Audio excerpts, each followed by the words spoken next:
Conte de fées en français. Le vilain petit canard. C'était une belle après-midi d'été. Maman canard avait trouvé un joli endroit sous un arbre, près de la mare, pour y pondre ses œufs. Elle pondit 5 œufs. Soudain, elle remarqua que l'un des œufs était différent des autres œufs. Elle s'inquiéta un peu. Elle attendit alors leur éclosion. Un beau matin, enfin, les œufs commencèrent à se craqueler l'un après l'autre. Disait-il, tous les œufs donnèrent des naissances et les petits canards sortirent leurs petites têtes dans notre vaste monde. Tous se brisèrent, sauf un. Oh, que mes bébés sont mignons!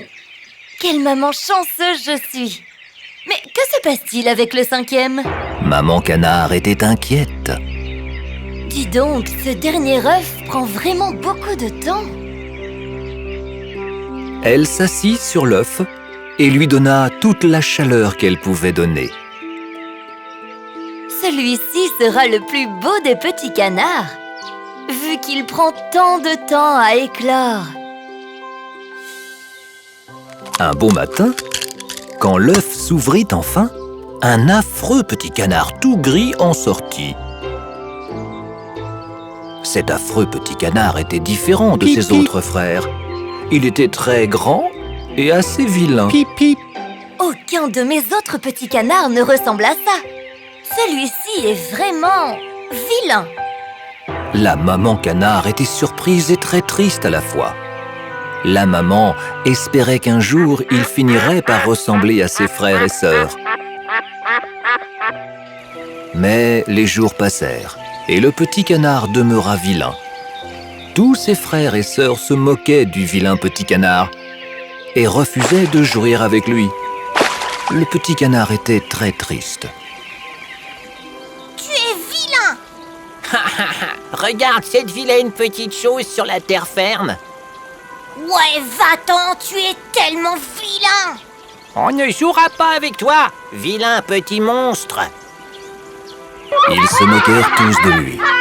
Le vilain petit canard était vraiment triste. Le vilain petit canard alla vers la mare et regarda son reflet dans l'eau. Personne ne m'aime, je suis si vilain! Le petit canard décida de quitter sa famille et d'aller quelque part loin dans les bois. Le petit canard erra tout seul dans la grande forêt. Bientôt, l'hiver arriva. Il y avait de la neige partout. Le petit canard était triste et tremblait de froid. Mais il ne pouvait pas trouver de nourriture pour manger, ni un endroit pour se réchauffer. Il trouva une famille de canards, mais ils le rejetèrent. Tu es un affreux garçon! Qui est ce vilain garçon? Il alla se réfugier dans la maison d'une poule. Mais les poussins l'attaquèrent avec leur bec et il dut s'enfuir. Il croisa un chien en chemin. Quand le chien le vit, il se mit à courir.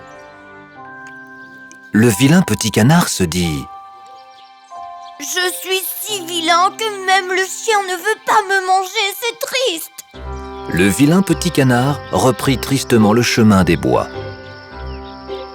Il y rencontra un paysan qui le ramena chez lui auprès de sa femme et de ses enfants. Mais même là-bas, il fut embêté par le chat qui y vivait aussi. Alors il quitta la maison du paysan. Bientôt, le printemps arriva. Tout redevint frais et vert à nouveau. Après une longue marche, il aperçut une rivière. Il était si content de voir à nouveau de l'eau. Il s'approcha de la rivière où il vit un magnifique cygne qui nageait. Il tomba amoureux d'elle. Le petit canard avait honte de lui-même, alors il courba sa tête. En baissant sa tête, il vit son propre reflet dans l'eau et fut très étonné. Il n'était plus du tout vilain. Il était même devenu un très beau jeune cygne. D'un coup, il réalisa pourquoi il était différent de ses frères et sœurs. Il était un cygne, et eux étaient des canards. Il épousa le joli cygne dont il était tombé amoureux, et ils vécurent heureux pour toujours.